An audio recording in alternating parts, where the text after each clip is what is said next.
Pierre Gasly came close to dying at the Japanese Grand Prix. In spite of that, after the race the FIA found him guilty of speeding.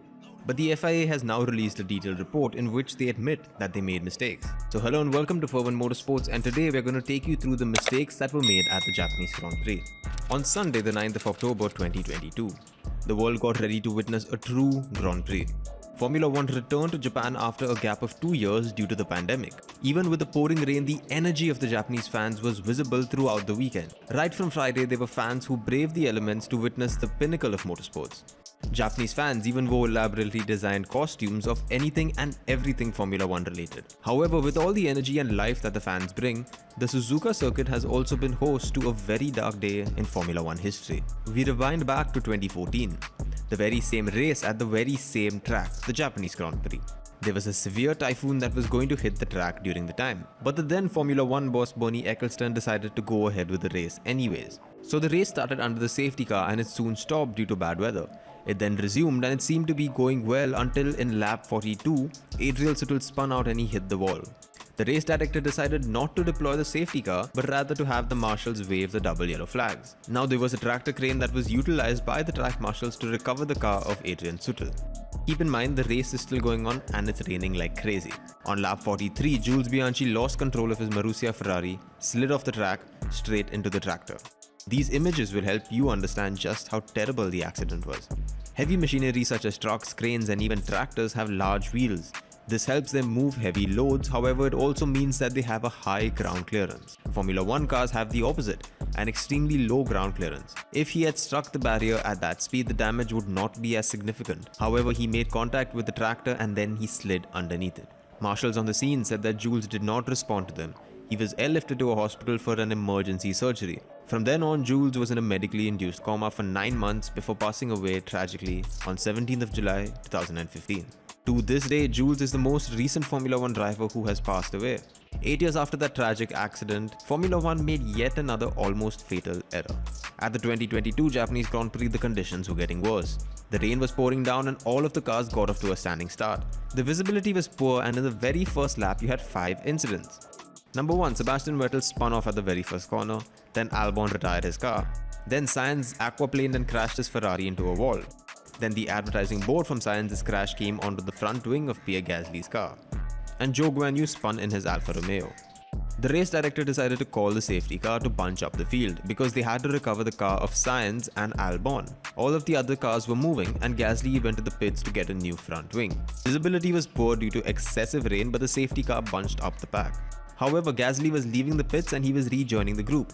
He did not know that there was a tractor on track. He came close to hitting it and was visibly very angry with his team and even the FIA. Gasly said this on his radio. God, what is this tractor? What is this tractor on track? I'll pass next to it, like, this is unacceptable. Remember what's happened. The race was then red flagged as the cars continued to be recovered and the weather just got worse. It was eventually resumed and even finished. Max Verstappen was the world champion, but everyone had just one thing to say. Is it necessary to keep a tractor on the track? This is the sentiment that was shared by everyone and not just the drivers. Carlos Sainz said, if one driver decides to get a bit off the racing line or has a small aquaplaning or has to change a switch on the steering and gets a bit out of line and hits the tractor, it's over, no? George Russell also added, in my opinion, it's not worth the risk. As we said before, these cars are sometimes harder to control under safety car conditions than when we're going fast. So we talk a lot about safety, talk about going slowly for safety. If anything, it's almost counterintuitive. Even the father of the late Jules Bianchi, Mr. Philip Bianchi, posted this on his Instagram. He said, no respect for the life of the driver, no respect for Jules' memory. The whole situation was shocking for everyone except the FIA. They decided to penalize Gasly during the race for speeding under the yellow flag. This was in fact true.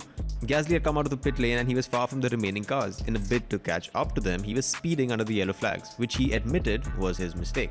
However, after the whole incident, the FIA decided to investigate it like the professionals they are.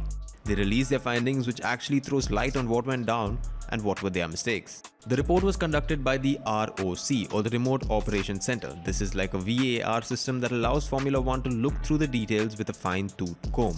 They said that they failed to detect that Gasly had gone into the pit lane. They thought that the track was neutralized, and this is why they sent the marshals on the track. The report said, after his pit stop, Gasly rejoined the track and drove his safety car Delta time in an effort to catch the pack. When he reached the incident in turn 12 for the second time, the marshals were working with a crane on the track. Even though it is common practice to deploy recovery vehicles once a race has been neutralized, the review panel discussed whether the entry of the recovery vehicle at Suzuka to retrieve the stricken Ferrari of Sainz was premature given the prevailing conditions.